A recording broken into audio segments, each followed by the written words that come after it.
dull,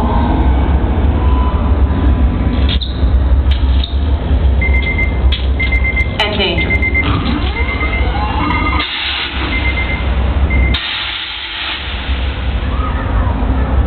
Each of these robots is designed to do a job that humans would find either dirty, dull, or dangerous.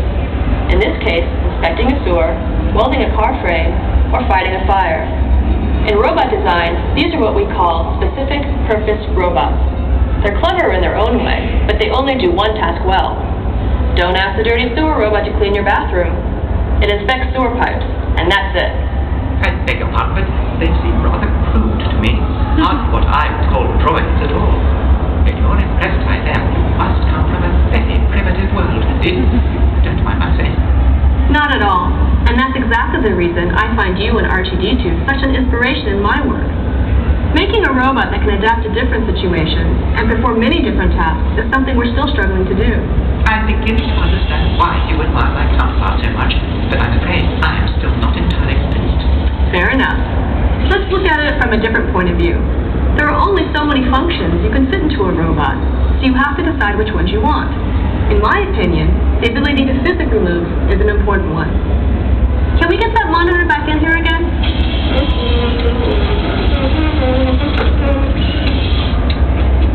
Thanks. R2 uses wheels to get around. That's a smart design for a robot that navigates the corridors of spaceships. Yes, he can be very brave sometimes, but foolhardy. I know I put that robot here somewhere. Oh, there it is.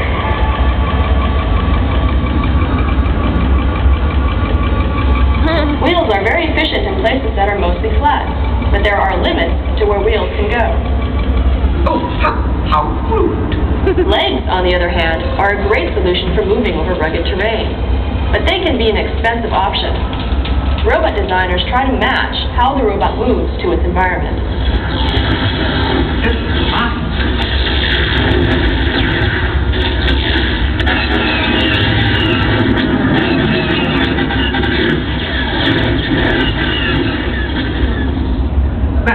I thought a properly designed robot would have gone around my foot instead of climbing all over me.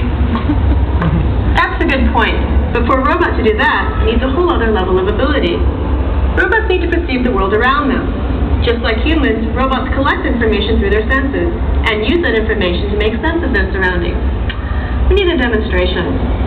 Red, can you activate that pilot droid? But only activate the motion channel.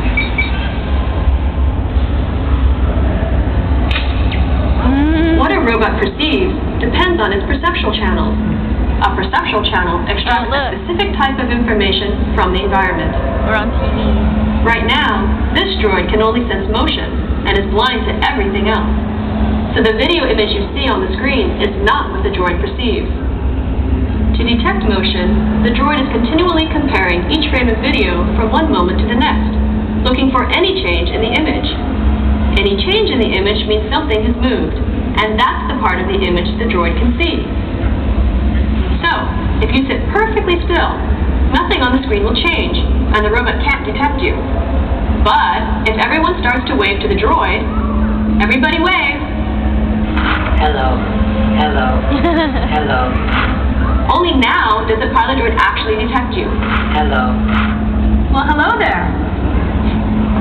Motion is one useful kind of information for a robot, but most robots need many perceptual channels to function well, especially to perceive the unexpected. Is everyone okay? Did you jump? Duck? Blink?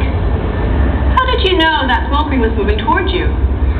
And more to the point, how would you design a robot to detect an approaching object? Notice that this robot has two fixed cameras for eyes. With binocular vision, each camera gives a slightly different picture of the world. An object that is far away will look pretty much the same to both cameras. But as the object gets closer, it will appear in a different spot in each image. The bigger the difference between both eyes, the closer the object is to you. I can tell you that seeing an object speeding towards you is one thing. Knowing what to do about it is quite another. Said you wanted me around when I made a mistake. I take it back.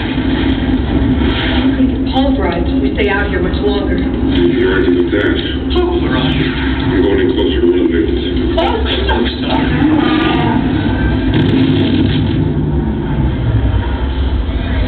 Very true. What a robot perceives must somehow be connected to how it behaves. So robots are programmed with behaviors that tell them what to do when they perceive certain situations in order to achieve their goals.